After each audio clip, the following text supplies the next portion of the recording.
ಕರ್ನಾಟಕ ರಾಜ್ಯದ ಏಕೈಕ ವಿಕಲಚೇತನರ ಚಾನೆಲ್ ವಿಕಲಚೇತನರ ವಾರ್ತೆ. ಪ್ರತಿದಿನ ತಪ್ಪದೇ ವೀಕ್ಷಿಸಿ, ಲೈಕ್ ಮಾಡಿ.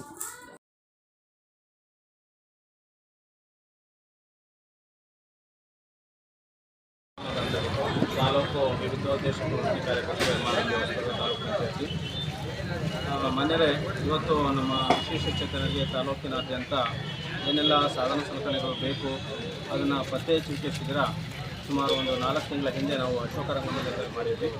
ಅದೇ ಪ್ರಕಾರವಾಗಿ ಇವತ್ತು ಹೊಸದುರ್ಗ ತಾಲೂಕಿನಾದ್ಯಂತ ಸುಮಾರು 287 ಜನ ವಿಶೇಷ ಚೇತನರ ಸುಮಾರು 219 ವಿವಿಧ ರೀತಿಯ ಸಾಧನ ಸಲಕರಣೆಗಳನ್ನು ಕೊಟ್ಟಿದ್ವಿ.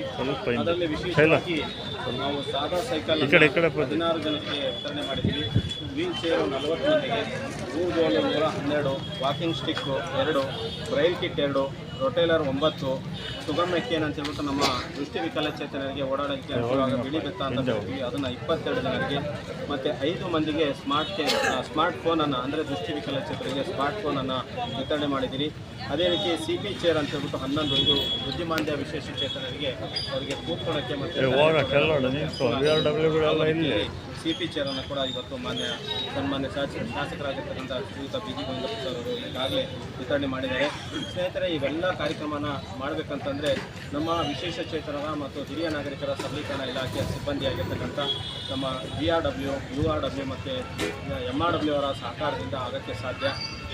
ಇದನ್ನು ಮಾನ್ಯ ರಾಜ್ಯ ಸರ್ಕಾರ 2007ರಲ್ಲಿ ಗ್ರಾಮೀಣ ಪುನರ್ವಸತಿ ಯೋಜನೆ ಅಂತ ಹೇಳ್ಬಿಟ್ಟು ಒಂದು ಯೋಜನೆಯನ್ನು ಸ್ಟಾರ್ಟ್ ಮಾಡಿ ರಾಜ್ಯಾದ್ಯಂತ ಎಲ್ಲ ಗ್ರಾಮ ಪಂಚಾಯತಿಗೆ ಬರುವಂತೆ ಒಬ್ಬ BRW SSLC ಪಾಸ್ ಆಗಿರ್ತಕ್ಕಂಥವ್ರನ್ನ ಗ್ರಾಮೀಣ ಪುನರ್ವಸತಿ ಕಾರ್ಯಕ್ರಮ ಮಾಡಿದ್ರು. ಅದೇ ರೀತಿ ಡಿಗ್ರಿ ಪಾಸ್ ಆಗಿರ್ತಕ್ಕಂಥ ಪದವಿ ಪಾಸ್ ಆಗಿರ್ತಕ್ಕಂಥ MRW ಅಂತ ಹೇಳ್ಬಿಟ್ಟು ತಾಲೂಕು ಮಟ್ಟದಲ್ಲಿ ನೇಮಕ ಮಾಡಿದೆ.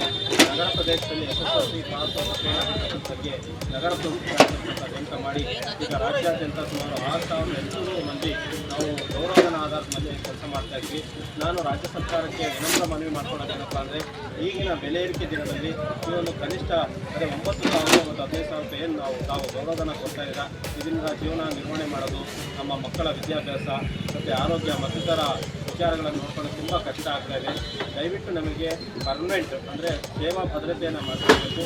ಹಾಗೂ ನಮ್ಮ ವಿಶೇಷ ಚೇತನರಿಗೆ ವಿಶೇಷವಾಗಿ ಅವರಿಗೆ UDID ಕಾರ್ಡ್ ಏನು ಈಗ ರಾಜ್ಯ ಸರ್ಕಾರ ಮಾಡ್ತಾ ಇದೆ, ಕೇಂದ್ರ ಸರ್ಕಾರ, ಅದನ್ನು ಪ್ರತಿಯೊಂದು ತಾಲೂಕು ಮಟ್ಟ ಮತ್ತು ಗ್ರಾಮ ಪಂಚಾಯತಿ ಮಟ್ಟದಿಂದ ನಮ್ಮ ಕಾರ್ಯಕರ್ತರು ಪ್ರತಿ ಮನೆಗೆ ಹೋಗಿ ವಿಶೇಷ ಚೇತನನ ಗುರುತಿಸಿ ಅವರಿಗೆ UDID ಕಾರ್ಡನ್ನು ಮಾಡಿಸ್ಕೊಳ್ತಾ ಇದ್ದಾರೆ.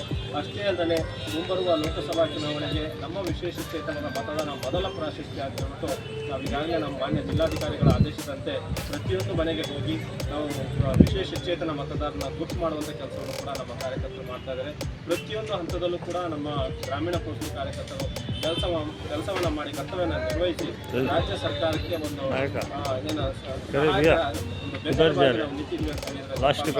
ಇಂತಹ ಕಾರ್ಯಕರ್ತರು ರಜೆಯಿಂದಲೇ ಯಾವುದೇ ಒಂದು ಸರ್ಕಾರಿ ಇತರೆ ಸೌಲಭ್ಯ ಇಲ್ಲದೆ ನಾವು ಸುಮಾರು 16 ವರ್ಷದಿಂದ ಕೆಲಸ ಮಾಡ್ತಾ ಇದ್ವಿ. ಪದೇ ಬೆಂಗಳೂರು ಮತ್ತು ಬೆಳಗಾವಿಯಲ್ಲಿ ನಾವು ಹೋಗಿ ಪ್ರತಿಭಟನೆಯನ್ನು ಮಾಡಿ ರಾಜ್ಯ ಸರ್ಕಾರಗಳಿಗೆ ಮನವಿಯನ್ನು ಸಲ್ಲಿಸಿದ್ರು. ಇದುವರೆಗೂ ಯಾವುದೇ ರಾಜ್ಯ ಸರ್ಕಾರ ನಮಗೆ ಕಾಯಮಾತಿ ಮಾಡಿಲ್ಲ. ಮಾನ್ಯ ಸಿದ್ದರಾಮಯ್ಯ ಸರ್ ಅವರು ಕಳೆದ ವರ್ಷ ನಾವು ಪ್ರತಿಭಟನೆ ಮಾಡಬೇಕಾದ್ರೆ ನಮ್ಮ ಪ್ರತಿಭಟನಾ ನಿರತ ಸ್ಥಳಕ್ಕೆ ಬಂದು ಖಂಡಿತ ನಮ್ಮ ಸರ್ಕಾರ ಬಂದರೆ ಮುಂದೆ ನಿಮಗೆ ನಾವು ಸೇವಾ ಭದ್ರತೆಯನ್ನು ಮಾಡಿಕೊಡ್ತೀವಿ ಅಂತ ಹೇಳ್ಬಿಟ್ಟು ಒಂದು ವಾಗ್ದಾನ ಮಾಡಿದರು. ದಯಮಾಡಿ ನಾನು ಮಾನ್ಯ ಮುಖ್ಯಮಂತ್ರಿಗಳಲ್ಲಿ ವಿನಮ್ರ ಮನವಿ ಮಾಡ್ಕೊಳ್ಳೋದೇನಪ್ಪ ಅಂದರೆ, ನಮ್ಮ 6,800 ಜನ ಏನು ವಿಶೇಷ ಚೇತನ ಕಾರ್ಯಕರ್ತರು ಇವರಿಗೆ ಸೇವಾ ಭದ್ರತೆಯನ್ನು ತಂದುಕೊಟ್ಟರೆ ಸುಮಾರು ಲಕ್ಷಾಂತರ ಕುಟುಂಬಗಳಿಗೆ ತಾವು ಅನ್ನದಾತರು ಅಂತೇಳ್ಬಿಟ್ಟು ನಾವು ಕರೆಯೋಕ್ಕೆ ಸಾಧ್ಯ. ಹಾಗಾಗಿ ದಯವಿಟ್ಟು ರಾಜ್ಯಾದ್ಯಂತ ನೀವು ಗ್ಯಾರಂಟಿಗಳನ್ನು ಕೊಟ್ಟಿದ್ದೀರಾ. ನಮ್ಮ ಒಂದು ವಿಶೇಷ ಚೇತನ ಪುನರ್ವಸತಿ ಯೋಜನೆಗೂ ಕೂಡ ನೀವು ಗ್ಯಾರಂಟಿ ಭಾಗ್ಯವನ್ನು ಕೊಡುವ ಮೂಲಕ ನಮ್ಮ ಕೆಲಸವನ್ನು ಸೇವಾ ಭದ್ರತೆಯನ್ನು ಕಾಯಂ ಮಾಡಿಕೊಡಬೇಕು. ನಮ್ಮ ವೇತನವನ್ನು ಹೆಚ್ಚಳ ಮಾಡಬೇಕು. ಪ್ರತ್ಯೇಕ ಸಚಿವಾಲಯವನ್ನು ಕೂಡ ತಾವು ಸ್ಥಾಪನೆ ಮಾಡಬೇಕು ಅಂತ ಹೇಳ್ತಾ ಇವತ್ತು ಕಾರ್ಯಕ್ರಮಕ್ಕೆ ಬಂದಿರತಕ್ಕಂಥ ಎಲ್ಲ ತಾಲೂಕಿನ ಸಮಸ್ತ ವಿಕಲಚೇತನರಿಗೆ ತುಂಬ ಹೃದಯದ ಅಭಿನಂದನೆ ಸಲ್ಲಿಸ್ತಾ ಇದ್ದೀನಿ.